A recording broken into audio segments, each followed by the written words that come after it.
Hello? Yes, this is Jacky speaking. Hi, my name is Tony, and this is Every Frame a Painting. Some filmmakers can do action, others can do comedy, but for 40 years, the master of combining them has been Jacky Chan. These days, there's a lot of movies that combine funny scenes with fight scenes. But even when the movie's good, the comedy and action seem to be two different directors and two different styles.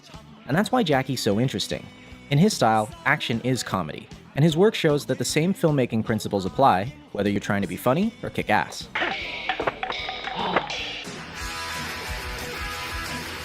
So, how does Jacky create action that is also funny? First off, he gives himself a disadvantage. No matter what film, Jacky always starts beneath his opponents.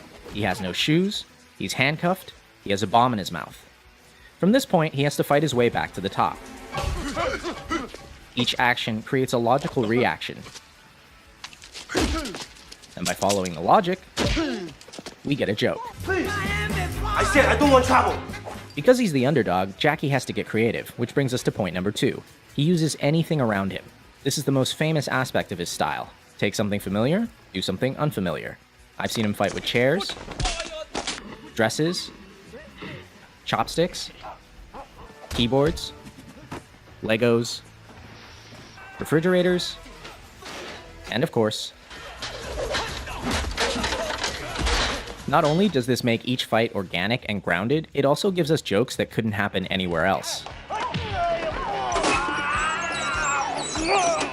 Number 3, Jacky likes clarity. He doesn't do dark scenes where everything is color-corrected blue. If his opponent wears black, he wears white. And if his opponent's in white, then he's styling.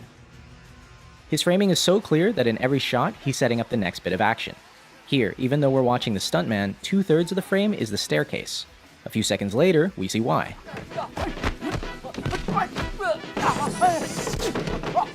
He keeps things clear by rarely using handheld or dolly moves. In slow motion, you can see how the camera operator swings around to make the hits seem more violent. But since Jacky can fight,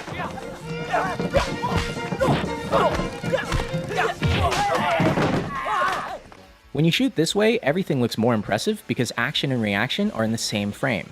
Notice how you can always see Jacky, the car, and the wall at the same time. But a similar stunt from Rush Hour 3 never includes all of the elements in the same shot, and it doesn't work. The same principle applies to comedy.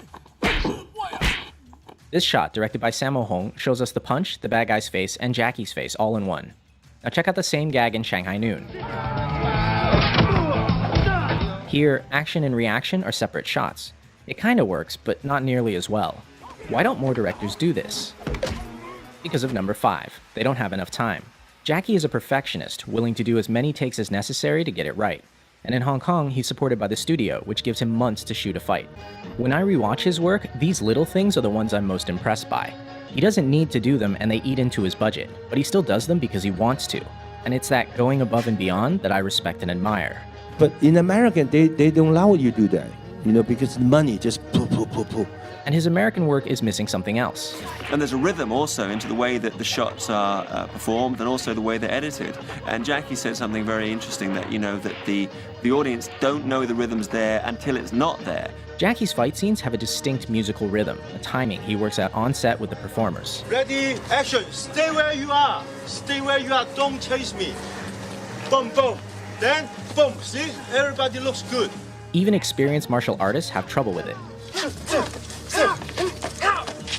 In his earliest films, you see him learning the timing from Yuan Heping, and it's very much like Chinese opera. But by the mid-80s, working with his own stunt team, he had something totally unique. In America, many directors and editors don't understand this timing, and they ruin it by cutting on every single hit. But in Hong Kong, directors hold their shots long enough for the audience to feel the rhythm.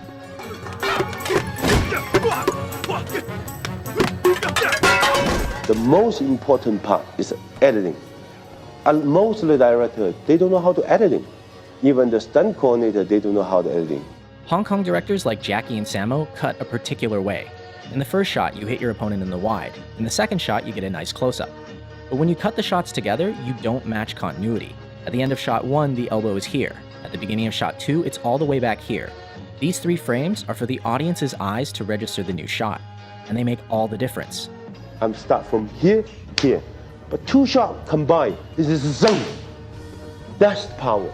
In other words, show it twice, and the audience's mind will make it one hit that's stronger.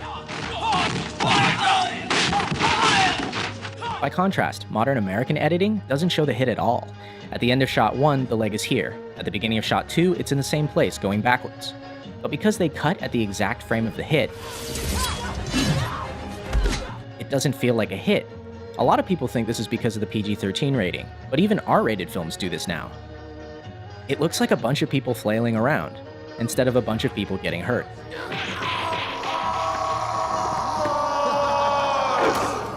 Ouch! Which brings us to number 8, pain. Unlike a lot of action stars who try to look invincible,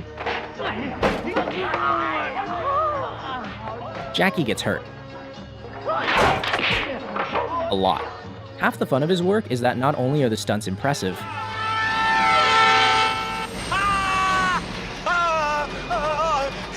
there's always room for a joke. Pain humanizes him, because no matter how skilled he is,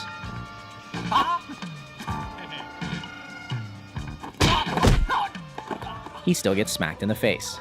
In fact, Jacky's face may actually be his greatest asset.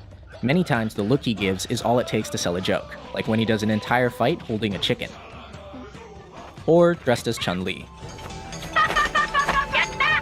And last, Jacky's style always ends with a real payoff for the audience. By fighting his way from the bottom, he earns the right to a spectacular finish.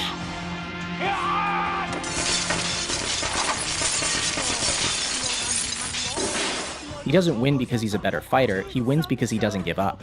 This relentlessness makes many of his finales really impressive and really funny. And it's in direct contrast to a lot of his American work, where bad guys are defeated because someone shoots them.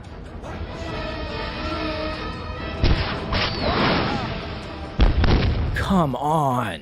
But most of all, I think Jacky's style proves something. Action and comedy aren't that different. In both genres, we want to see our best performers. And I think a lot of modern action directors are failing completely. These actors are skilled artists, some of the best in the world. Why are the directors so unskilled? Why am I paying money to not see the action? This work will last. And on that note, I leave you with the greatest death scene in film history.